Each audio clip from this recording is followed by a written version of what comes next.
Program kedua di KPC ada revegetasi. Yang ketiga ada kinerja reklamasi KPC, di mana ada 4 kawasan reklamasi di KPC, yaitu kawasan konservasi Taman Payung, kawasan konservasi Pinang Donge, kawasan konservasi Arboretum Burung dan Keluarga Barat, yang keempat kawasan konservasi Mangrove Tanjung Barat.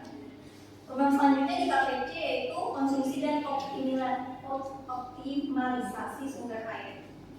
KPC memegang teguh komitmen terhadap konservasi air yang tercantum di dalam dokumen kebijakan KPLKPB dan PKB, yaitu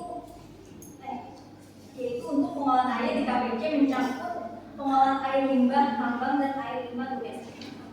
Program selanjutnya itu material utama sebagai bahan baku pertambangan. Kegiatan operasional KPC secara garis besar dibagi ke dalam proses penambangan dan pencucian batu bara untuk meningkatkan kualitas batu bara sehingga nilai panas bertambah dan kandungan suhu serta media motor lainnya berkurang. Program selanjutnya ada efisiensi energi dan penggunaan energi terbarukan. Bumi berkomitmen penuh untuk mendorong inisiatif dan upaya global dalam rangka meningkatkan penggunaan sumber energi alternatif yang lebih ramah lingkungan dan dapat dikendali. Beberapa inisiatif yang dijalankan KPC antara lain ada juga, yaitu penggunaan panel surya, pengembangan pembangkit listrik angin dan biogas. Yang ketujuh ada minimalisir dampak dengan pengendalian emisi dan keterangan. Pengendalian tentunya dihasilkan dari proses penambangan maupun proses pengangkutan batu bara dilakukan secara berkala melalui penyiraman menggunakan anti air pada lokasi yang berpotensi tinggi menghasilkan debu. Selanjutnya, pengolahan dan pemanfaatan limbah bahan berbahaya dan beracun atau B3. Pengolahan bahan hidrokarbon dan limbah B3 yang dihasilkan dari operasional KPC meliputi kegiatan penyimpanan sementara di TPS, pemanfaatan, pengolahan secara insinersasi dan bioremediasi, sampai pengiriman ke pihak ketiga yang memiliki izin untuk mengolah limbah B3. Yang terakhir, mekanisme pengaduan masalah lingkungan hidup. Masalah lingkungan hidup yang dirasakan oleh masyarakat sekitarnya dikomunikasikan secara langsung kepada Departemen Eksternal Realisasi.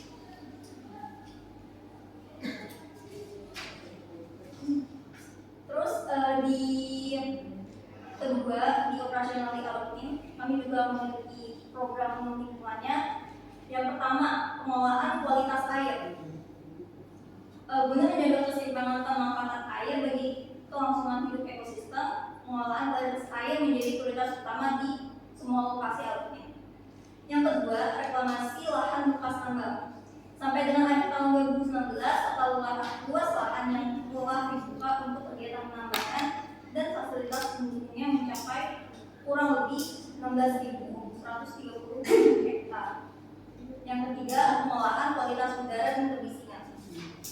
Dalam melakukan kegiatan operasional, alumni menyadari kegiatan penambangan yang melibatkan alat-alat berat, baik bergerak dan tidak bergerak, seperti truk berukuran besar dan metal offset, dapat memberikan dampak dan kualitas udara dan kebisingan.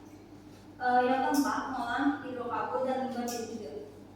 Sepanjang tahun 2019, jumlah limbah B3 yang dihasilkan dari 10 lokasi alumni meliputi kurang lebih 1.240 ton poli bekas, 34 ton aktif bekas, filter bekas sebanyak kurang lebih 70 ton, dan program selanjutnya itu ada pemanfaatan sumber air reservoir. Sarana air bersih saat ini mampu melayani kebutuhan air sebanyak 100 kepala keluarga di desa Sungai Seluang, yang merupakan proyek kolaborasi antara alumni Indonesia dengan pemerintah Kabupaten Kota Baru. Yang pertama, inisiasi Kampung Bambu. Pada Juni 2019, dimulai program Kampung Bambu dengan jumlah tanaman yang ditanam kisar 500 batang di lahan seluas kurang lebih 2 hektar. Dan yang terakhir,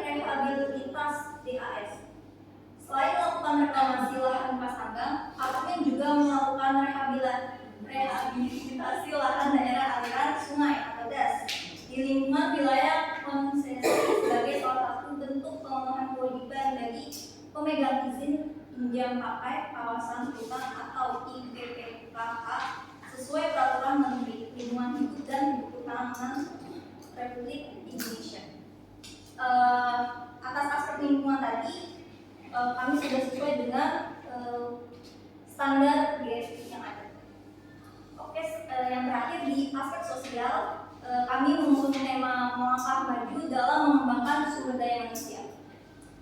Loyalitas dan produktivitas karyawan merupakan salah satu tolak ukur kesuksesan pengembangan sumber daya manusia di Indonesia. Kami berupaya untuk menciptakan sumber daya manusia yang mampu beradaptasi dan pengembangan bisnis global sehingga karyawan memiliki kemampuan untuk bekerja secara efektif dan efisien. Di mana program kami itu ada kinerja pengelolaan SDM. Dalam pengembangan sumber daya manusia, kami senantiasa berkomitmen untuk mematuhi peraturan ketenagakerjaan yang baru. Yang kedua ada rekrutmen dan perputaran karyawan. Kami menyadari bahwa bentuk sumber daya manusia yang berkualitas merupakan salah satu kunci sukses dalam memegang saingan. Untuk itu, rekrutmen menjadi proses awal dalam mewujudkan sumber daya manusia yang berkualitas. Selanjutnya, pengembangan kompetensi dan inovasi. Seiring dengan perkembangan teknologi dan kemudahan komunikasi seperti sekarang ini, membawa konsekuensi bagi setiap perusahaan untuk meningkatkan pengembangan inovasi yang bertujuan untuk menciptakan produk inovatif dengan harga yang kompetitif. Program pelatihan ini selama tahun 2019 disajikan ada beberapa, cuman kami menyebutkan 5 pelatihan saja. Yaitu pertama pelatihan Discourse Security Innovation Day, yang kedua ada Azure Discovery Day, yang ketiga ada KPI Simplicity 350 System Administration, yang keempat ada The Perfect Secretary NDA, yang kelima ada Defensive Driving Training. Selanjutnya kami ada identifikasi resiko K3.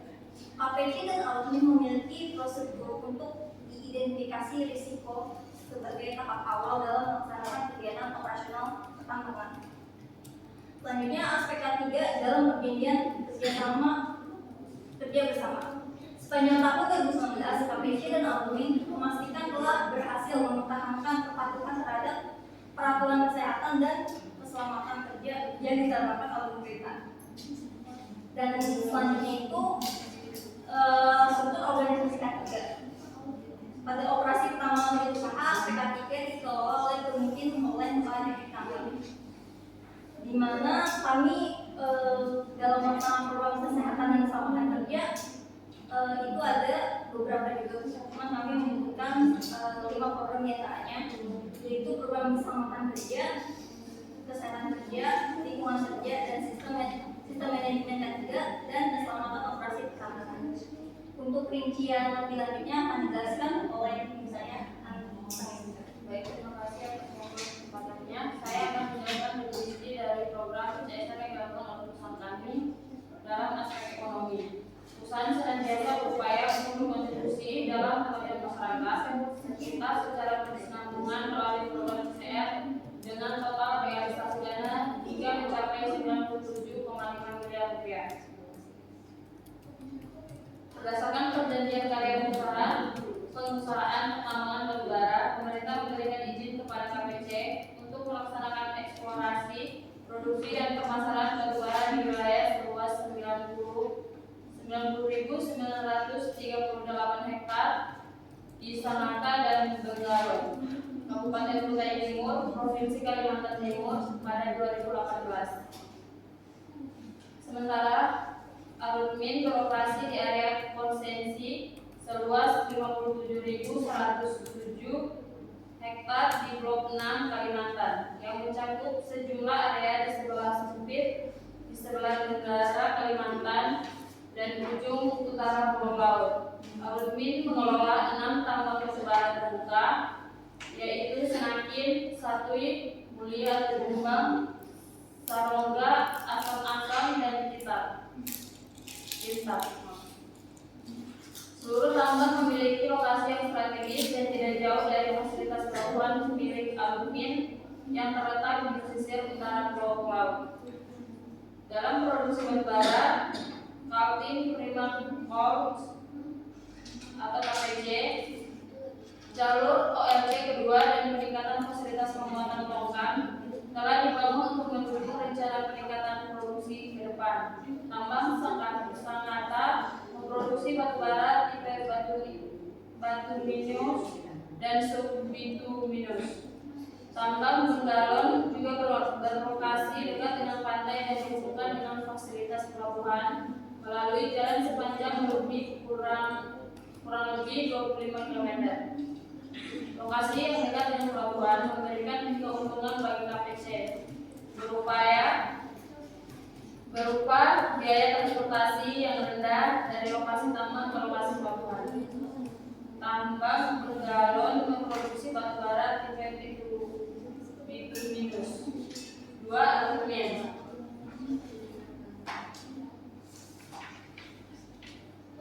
Tambang Mulia di Jombang Asam-Asam dan di Cinta memproduksi batubara ekol bituminus yang banyak digunakan pembangkit listrik tenaga uap di dalam dan di luar negeri. Batubara tersebut memiliki kandungan belerang dan abu yang sangat rendah sehingga dikategorikan sebagai batubara ramah lingkungan. Tambang Serongga memproduksi batubara kalori rendah, yaitu batubara yang memiliki kandungan abu, belerang dan CV yang rendah. Batubara tambang Serongga bisa dan banyak digunakan untuk pembangkit listrik tenaga uap. Pada tahun 2019, total produksi batubara di tambang aluminium mencapai 25,5 juta ton, menurun 1,5% dari 25,9 juta ton di tahun sebelumnya. Yang berikut penjualan batubara. Pada tahun 2019, perusahaan berhasil membukukan total penjualan batubara sebesar 87,7 juta ton. Yang berikut nilai ekonomi bagi para pemangku kepentingan. Sebagian dari pendapatan yang kami peroleh akan didistribusikan kepada masing-masing pemangku kepentingan, di antara dalam bentuk pajak dan pemberdayaan masyarakat sekitar. Sebagai salah satu perusahaan pertambangan batubara dan penyumbang pajak terbesar di Indonesia, kami senantiasa berkontribusi untuk memberikan manfaat yang nyata bagi kemajuan bangsa dan negara. Secara umum, praktik operasional kami telah berjalan dengan baik dengan sesuai peraturan dari pemerintah. Berikut ada penerapan konsep keberlanjutan pada pemasok.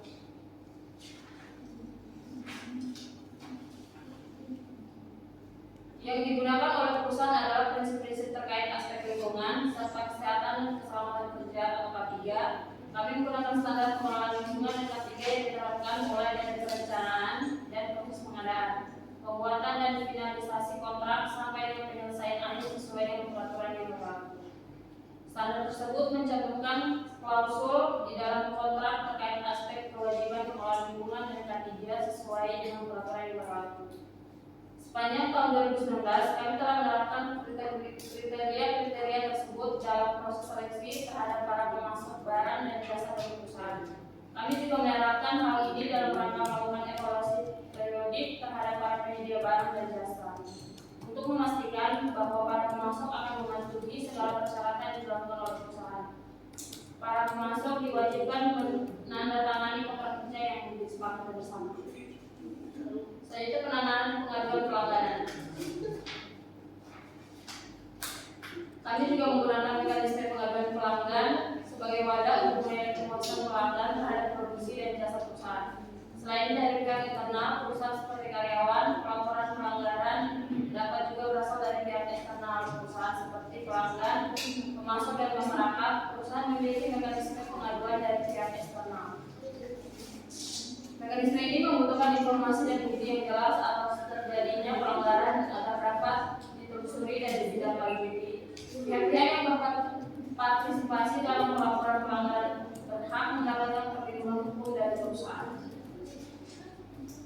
Dalam aspek lingkungan, pengelolaan dan identifikasi dampak lingkungan, Menteri Lingkungan Hidup Nomor 5 Tahun 2012 dan nomor 17 tahun 2012 kami memastikan bahwa dalam melaksanakan operasional pertambangan KPC dan Audmin secara terprogram memiliki prosedur untuk identifikasi dan pengendalian sistem aspek lingkungan dalam keseluruhan lini proses pertambangan, mulai dari eksplorasi hingga pengembangan produksi, transportasi, reklamasi sampai pada tahap penutupan tambang. Pada tahun 2019, prioritas KPC dan Audmin yaitu program efisiensi energi, kualitas air, kualitas udara, getaran dan kebisingan, pengelolaan limbah B3, sampah, hidrokarbon, pelestarian keanekaragaman hayati, vegetasi, hingga rehabilitasi lahan bekas tambang. Berikut perlindungan lingkungan dalam perjanjian kerjasama.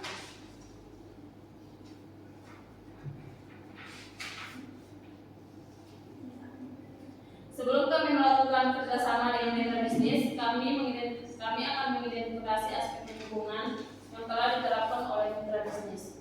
Sehingga kami memastikan sepanjang tahun 2019 kami telah memasukkan aspek dan ketentuan perlindungan lingkungan ke dalam setiap perjanjian kerjasama dengan mitra bisnis yang disepakati. Berikut langkah maju usaha kami dalam meminimalisir dampak negatif terhadap lingkungan hidup KPC. Berdasarkan perjanjian sekalian usaha pertambangan batubara, pemerintah memberikan izin kepada KPC untuk melaksanakan eksplorasi, produksi dan pemasaran batubara di wilayah seluas 90.938 hektar di Sanata dan Galon, Kabupaten Timur, Provinsi Kalimantan Timur sebagai wilayah operasi KPC bersinggungan langsung dengan kehidupan alam.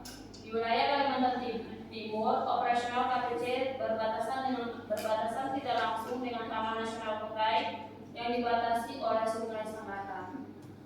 Maka dari itu, kami senantiasa berupaya mendata dan menyelamatkan semua jenis spesies alam demi melestarikan keanekaragaman hayati. Dalam meminimalisir dampak dengan reklamasi pasca tambang,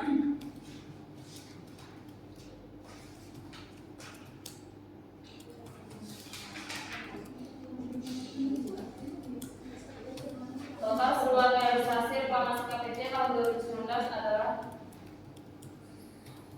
1.085,40 hektar lebih luas dibandingkan RKAB yakni 947,07 hektar kelebihan luas realisasi reklamasi seluas 138,33 hektar merupakan kompensasi dari kelebihan realisasi permukaan lahan seluas 122,34 hektar. Kinerja reklamasi KPC sudah menjadi tujuan utama mengembalikan semua area bekas pertambangan ke dalam kondisi yang aman, stabil dan produktif sejalan dengan rencana penutupan tambang. Oleh sebab itu, upaya pemulihan lahan sesuai kegiatan reklamasi harus dimulai dari perencanaan yang matang dan terukur. Untuk menjamin fungsi jangka panjangnya, KPC melakukan pemantauan dan evaluasi area reklamasi secara berkelanjutan.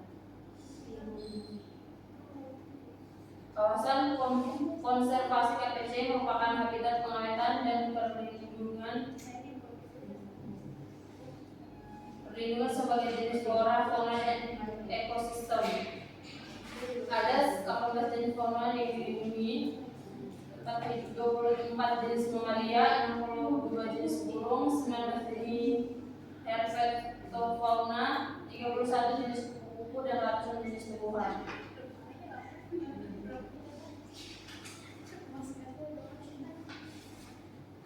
Dalam konservasi Taman Payau merupakan kawasan reklamasi tahun 1998 dengan luasan 163,6 hektar. Seluas selanjutnya diperkaya dengan jenis-jenis tumbuhan, sarang dan pakan satwa seperti Sorea leprosula, Vitex pubescens, Sorea sp, dan Melina arborea. Berdasarkan penelitian dilakukan oleh PI3 bulan November 2013 sampai Agustus 2014, dijumpai sebanyak 39 individu jantan dewasa, 7 jenis betina dewasa, 12 remaja, 4 anak dan 4 bayi, 9 individu pada seluruh kawasan konservasi kecuali kawasan mangrove Tanjung Barat. Kawasan konservasi pada Pinangdong. Sebagian besar kawasan konservasi ini merupakan hutan sekunder muda dengan luasan. Berdasarkan penelitian yang dilakukan oleh pihak ketiga, kawasan ini memiliki daftar jenis fauna seperti monyet ekor panjang, monyet beruk, hijau puncak, landak raya, bajing kelapa, kelandu napu, tupai tercat. Pada kawasan konservasi Arboretum Murug dan Warga Barat. Luasan kawasan konservasi yakni Arboretum Swaraj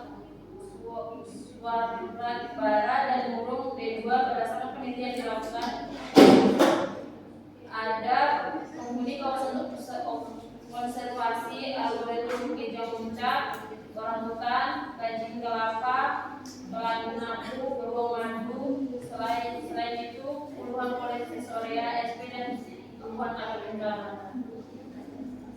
Dalam kawasan konservasi mangrove Tanjung Barat, berdasarkan penelitian yang dilakukan oleh pihak ketiga, dari kawasan konservasi mangrove sebagai habitat Nasalis Calvatus tergolong baik karena kawasan mampu menyediakan ruang untuk mereka tinggal, tempat mencari makan dan memberikan tempat perlindungan setidaknya dari dua kelompok Nasalis Calvatus yang berjumlah kurang lebih 50 ekor. Selanjutnya akan dilanjutkan oleh saya. Selanjutnya saya memberikan kesimpulan program CSR yang dilaksanakan oleh kami di Uni memiliki dua fokus. Yang pertama ada dalam aspek ekonomi. Ini Uni ya? Uni. Ini Uni, oh, oke. Terus ini siapa? Rahma, oh, oke tadi. Oke siap. Ini Anggi Rahma. Oke. Memiliki Oke. tiga aspek. Yang pertama dalam aspek ekonomi, perusahaan mencatat peningkatan volume penjualan dan meraih penghargaan sebagai pembayar penerimaan negara bukan pajak atau PNBP terbesar. Selain itu, perusahaan berkomitmen memberikan nilai ekonomi bagi para pemangku kepentingan. Yang kedua, dalam aspek lingkungan, perusahaan mengambil langkah bagi dalam pengelolaan dampak lingkungan hidup, ini termasuk upaya reklamasi pasca tambang, revegetasi, pengelolaan air, penggunaan energi terbarukan, pengendalian emisi dan pengelolaan limbah. Perusahaan juga berupaya menjaga kualitas air, udara dan pengelolaan limbah. Pada aspek yang ketiga, pada aspek sosial, perusahaan fokus pada pengembangan sumber daya manusia dengan menciptakan loyalitas dan produktivitas karyawan, program pelatihan dan pengembangan kompetensi serta inovasi menjadi bagian dari upaya perusahaan untuk menciptakan sumber daya manusia yang berkualitas. Selain itu, perusahaan juga melakukan aspek kesehatan dan keselamatan ekonomi dengan identifikasi risiko, kepatuhan terhadap regulasi dan struktur organisasi K3 yang terkelola dengan baik. Secara keseluruhan, perusahaan tidak hanya berfokus pada keberlanjutan ekonomi, tetapi juga aktif dalam menjaga lingkungan dan mengembangkan sumber daya manusia dengan pendekatan holistik.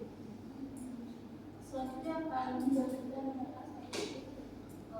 kami dari bagian masyarakat akan memvalidasi hasil program CSR yang dilakukan oleh PT Bumi Resource selama tahun 2019 yang diakses dari cnbcmanager.com. Pada tahun 2019, PT Bumi Resource TBK melakukan 3 kegiatan CSR di berbagai daerah demi mendukung program pembangunan berkelanjutan atau Sustainability Development Goals. Yang pertama itu, Bumi melakukan bantuan sekolah pendidikan anak usia dini (PAUD) yang terkena dampak gempa bumi di Lombok, Nusa Tenggara Barat tahun lalu.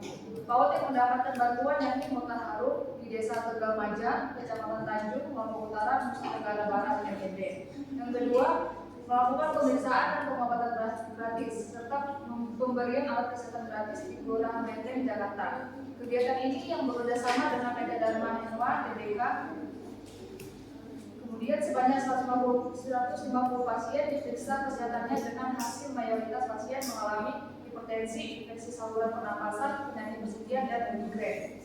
Yang ketiga itu ada operasi katarak di Bekasi, Jawa Barat yang bekerjasama dengan Rumah Sakit Hermina. Program yang telah dimulai pada September 2019 ini menargetkan 40 pasien kurang mampu bisa menerima tindakan operasi tersebut hingga November. Terjadi dalam situs CNBC juga pada tahun 2019 PT Alumni Indonesia sebagai anak usaha PT Bumi Resource melaksanakan kegiatan tahunan dalam mendukung program Sustainable Development Goals di bidang pendidikan. Programnya dengan memberikan pelatihan atau workshop, bantuan beasiswa dan memanfaatkan hasil karya kelompok binaan alumni dalam bantuan beasiswa pelajar yang ada di sekitar tingkat taman alumni. Program yang pertama yang dilakukan Bumi adalah melaksanakan kegiatan kelas inspirasi kerjasama pemerintah Kota Banjarbaru, Kalimantan Selatan melalui Dinas Pendidikan. Acaranya digelar pada Jumat 18 Oktober 2019. Program ini mengenalkan manfaat tambang batubara yang ramah lingkungan, menerangkan soal bahaya paparan asap terhadap kesehatan, serta mengenalkan pola hidup sehat di hadapan ratusan siswa yang ada di Kota Banjarbaru. Program yang kedua adalah pemberian fasilitas pendidikan berupa paket seragam sekolah, sepatu dan tas untuk 221 anak tingkat sekolah dasar hingga sekolah menengah atas yang ada di sekitar lingkar tambang di Kalimantan Selatan. Paket pendidikan yang dibagikan merupakan hasil karya kelompok binaan alumni dalam melaksanakan pemberdayaan ekonomi di bidang CSR. Program yang ketiga, bantuan beasiswa tahunan kepada pelajar di Senakise di 2 kecamatan, yaitu Kecamatan Kalupang Utara dan Kecamatan Kalupang Tengah, Kabupaten Kota Baru, Kalimantan Selatan. Dengan tema Alumni Education Award, beasiswa diberikan kepada 96 siswa dan siswi tersebar di 27 sekolah, yaitu 18 sekolah dasar, 6 sekolah menengah pertama, dan 3 sekolah menengah atas. Dan pada pertengahan tahun 2019 juga, PT Bumi telah melakukan 2 program unggulan, yaitu program pembangunan 11 rumah layak huni dan 1 MCK di Desa Matalo, Kecamatan Maut, Tangerang, dan program pembangunan gedung pendidikan anak usia dini atau PAUD, yaitu Evita Galuh di Kecamatan Teluk Naga, Tangerang, Banten. Pada tahun 2019, PT Bumi Resource melakukan program CSR yang khusus diadakan untuk mendukung pendidikan Indonesia, yaitu pemberian bantuan alat pendidikan TIPIN ATM kepada sekolah-sekolah kurang mampu.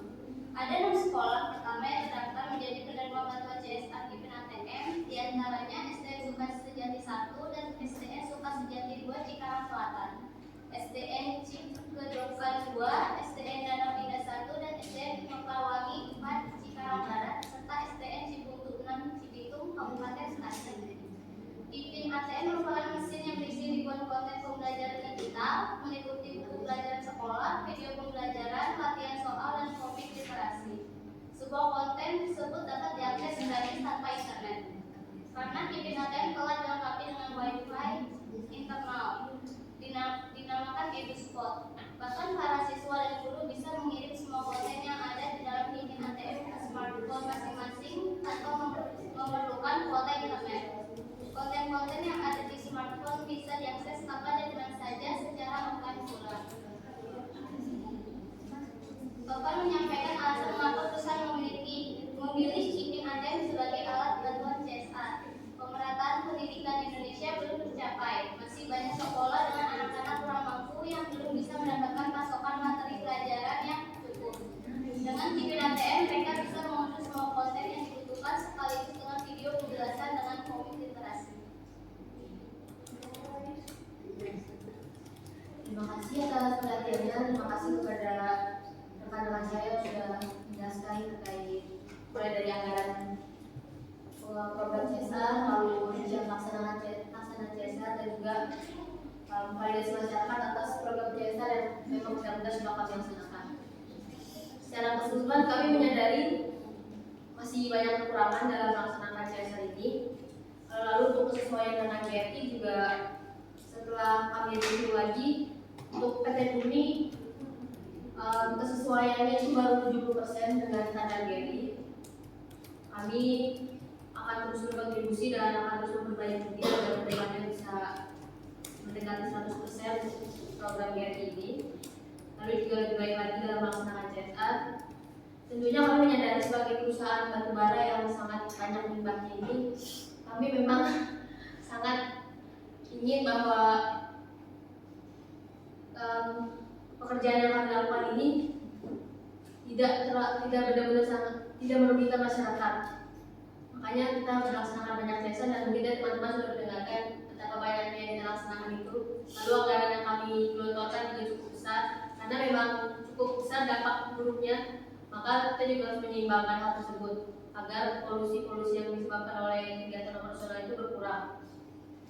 Dengan menerapkan GRI, Bumi berharap kedepannya dapat meningkatkan transparansi dan komprehensivitas laporan GRI. Lalu kami juga kedepannya akan menyediakan informasi yang lebih mendalam lagi dan jelas kepada para pemangku kepentingan, serta menunjukkan komitmen perusahaan terhadap tanggung jawab sosial dan keberlanjutan. Kami juga berharap semoga untuk kita kan juga ada jenis-jenis batubara yang ramah lingkungan, semoga kedepannya bisa lebih banyak lagi pakaian itu. Sekian dari kami. Selanjutnya kami ucapkan terima kasih. Wassalamualaikum warahmatullahi wabarakatuh. Waalaikumsalam warahmatullahi wabarakatuh. Keren sih, keren banget. Oke, jadi ini dari analisisnya ya sebentar. Tapi tadi dulu lagi kalau misalkan ada kayak penyaluran pemberian apa gitu ke masyarakat, tadi sih begitu, tapi nggak apa-apa. Untuk kelompok 1 kan biasanya selalu jadi role model ya, jadi ada sedikit penilaian. Ini untuk kelompok 1 ini kompak sekali begitu ya. Terus program yang disampaikannya konsisten, artinya kalian ada diskusi di situ, berarti kita programnya ini gitu. Aspek tadi udah lihat di artnya. Kemudian pengelompokan aspeknya juga sudah benar. Kemudian bahkan yang paling keren ini kalian bisa mensinkronkan ke dalam GRI. Itu udah sesuai harapan sekali, bahkan di atas harapan ibu gitu. Oke, good. Oke, kemudian untuk Demilga sebagai presidir ya, maksudnya visi misi keberlanjutan tadi sudah disampaikan, kompro juga oke sekilas, tapi strategi dan tantangan belum disampaikan ya tadi ya. Gak apa-apa, tapi kamu sudah bisa menutupnya dari ini, dari apa, kamu sangat memahami bahwa perusahaan ini mau dibawa kemana gitu, itu oke banget gitu. Kemudian bagian keuangan tadi justru ibu menunggu dari Afrilina, dari Titin itu menyampaikan hasil reviewnya, tapi tadi disampaikan oleh Demilga ya malah ya hasil review. Jadi kayak tadi kesesuaian dia 80% berapa puluh persennya gitu sudah menyajikan GRI-nya gitu hasil reviewnya. Tadi sih kayak misalnya katakanlah masih ada yang belum sesuai di aspek GRI yang keberapa misalnya gitu, tapi kamu udah menyampaikannya pengelompokan aspeknya sudah oke. Tadi untuk ini berapa miliar, untuk ini berapa miliar, programnya juga sudah oke. Kamu ya Firlina dan Titin, pembagiannya juga sudah oke. Kemudian untuk bagian CSR ini Yuni Dwi ya, tadi juga kamu sangat brilian gitu mensinkronkannya dengan GRI, definisi program disampaikan. Tadi ini harusnya ibu pikir nih kamu CSR 3 ya, makanya itu harusnya membacakan CSR 3 tapi CSR 1 udah membacakan definisi program, lokasi program, artinya dalam bentuk volumenya begitu, metode atau bentuk kegiatan program yang diberikan sudah disampaikan, kemitraan program yang disampaikan, manfaat program dalam bentuk angka memang belum semua disampaikan dalam program ya. Jadi manfaat dalam bentuk angka nih misalnya kayak memberikan ini itu emang sebenarnya sih tugasnya bukan CSR 1 sih, sebenarnya CSR 3 ya tadi ya gitu. Tapi ya udah belum semua program disampaikan. Nah, kemudian CSR 2 tadi CSR 2 dan 3 melengkapi dan kesimpulan. Oke, bagus sekali. Kemudian untuk masyarakat tadi sudah memvalidasi dalam bentuk apa sudah oke. Tapi belum untuk yang terakhir ini Maulida apa Nadia sih yang terakhir? Maulida ya? Oh Nadia, oke sebentar. Berarti yang Nadia ini tadi kamu masih memposisikan diri kamu sebagai corporate, bukan sebagai perusahaan. Perusahaan melakukan ini tujuannya adalah untuk ya itu masih disampaikan sih. Kalau masyarakat kan iya kami menerima ini semua dalam bentuk ini misalnya gitu. Jadi kesaksian aja. Bahkan kalau bisa sampaikan sebelumnya kami nggak menerima ini gitu. Setelah dapat ini kita jadi bisa lebih apa. Jadi before and afternya gitu seperti itu. Kemudian ini untuk masyarakat hasil itunya belum dimasukkan ke ini ya. Narasinya belum dimasukkan ke makalah ya. Iya belum, nanti dimasukkan ya.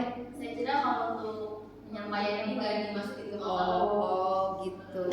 Ya dimasukkan aja sebagai validasinya. Karena tadi yang disampaikan oleh 3 masyarakat ini nggak ada di dalam SR kan? Nggak ada. Nah itu dia tadi udah nyatet yang disampaikan sama Las Maria, yang disampaikan sama Nadia dan Maulida tuh kok nggak ada di SR-nya kan? Nah berarti kan input tuh, insight buat corporate kan? Kalau itu harus disampaikan gitu. Oke keren banget. Tepuk tangan untuk kelompok 1. Oke, sekarang ada yang menanyakan sudah selesai ya. Oke, masing-masing sudah ada nilainya. Selanjutnya ada yang ingin ditanyakan? Sebelum tutup? Kalau ada yang ingin ditanyakan silahkan ya. Ini juga hasil reviewnya sudah dimasukkan, oke sekali. Padahal kalian menjaga berapa lama ya? Maksudnya kan ibu di pertemuan 11 ya baru ngomongin ya. Kalau pembagiannya sih dari awal, karena kan kita tahu kalau kita ambil perkara ya. Iya, siap. Biasanya kan langsung beli perusahaan, terus sudah nggak laporan peradilannya, ya langsung bagi-bagi. Terus analisisnya siapa nih ya? Kayak kamu ntar baca ini, nah bagian ini ya gitu diskusinya ke siapa? Jadi kayak ini saya bener nggak sih bacanya ini gitu? Ada diskusi nggak? Tim Gary, Kayak CSR-nya bacanya ini bukan? Oh tapi emang ada diskusi ya? Iya. Isti ada kontribusinya nggak? Ada. Oh. Sebenarnya tapi emang hari ini tidak bisa. Oh ya udah kalau emang ada kontribusi ya kita catat aja dia berarti nggak Ya, usah. aspek sosial. Aspek sosial ya. Oke berarti dia memang hadir ya Iya. diskusinya. Oke terima kasih. Oke. Ya, ada yang ingin disampaikan? Nggak ada. Ya udah, oke bagus ya untuk jangka waktu kurang dari sebulan ya pengerjaan ini ya. Alhamdulillah. Apalagi kan dia juga ada lokasi kan tuh tadi. Jadi emang Kenapa? nggak mau perusahaan kita ke bumi Mm-mm. kan pertambangannya 2 lokasi, terus masing-masing juga kan besar banget kan, ribuan hektar. Dan ibu banyak istilah yang ibu nggak paham. Jadi tadi ibu juga catat untuk bagian CSR itu kalian lebih ke TJSLP ya, ya ke tanggung jawab sosial lingkungan Persero. Jadi kayak seperti bukan kegiatan CSR-nya yang banyak, tapi lebih tanggung jawab perusahaan. Makanya tadi banyak disampaikannya ibu dengarkan itu dari landasan hukumnya, transparansinya, terus tanggung jawabnya itu lebih ditekankan di perusahaan bumi ini. Makanya ini menarik banget buat literasi ibu. Karena nggak biasa ya, biasanya kan perusahaan lebih ke CSR-nya, kontribusi dia keluar dalam bentuk apapun, masyarakat sosial, entah fiktif entah asli gitu. Tapi artinya tanggung jawab sosialnya ini nggak banyak ditekankan dalam sustainable report. Nah di perusahaan bumi ini kebetulan menariknya sangat ditekankan di situnya. Makanya tadi banyak istilah yang ibu baru tahu. Kemudian kegiatannya, metodenya bahkan tadi disampaikan itu udah sangat oke gitu. Jadi kami melakukan ini, kegiatan begini, kami menggunakan ini. Nah itu sangat melengkapi informasinya. Nah, kalau buat bilang lagi kan bilang lagi. Iya. Makanya tadi ibu cek langsung kartunya ibu download, oh ya ada informasinya gitu. Tadi dibacakannya nggak semua ya. Oke, bagus sekali. Mudah-mudahan kelompok selanjutnya lebih bagus lagi bisa ya, atau minimal di atas ya. Oke, tepuk tangan. Oke.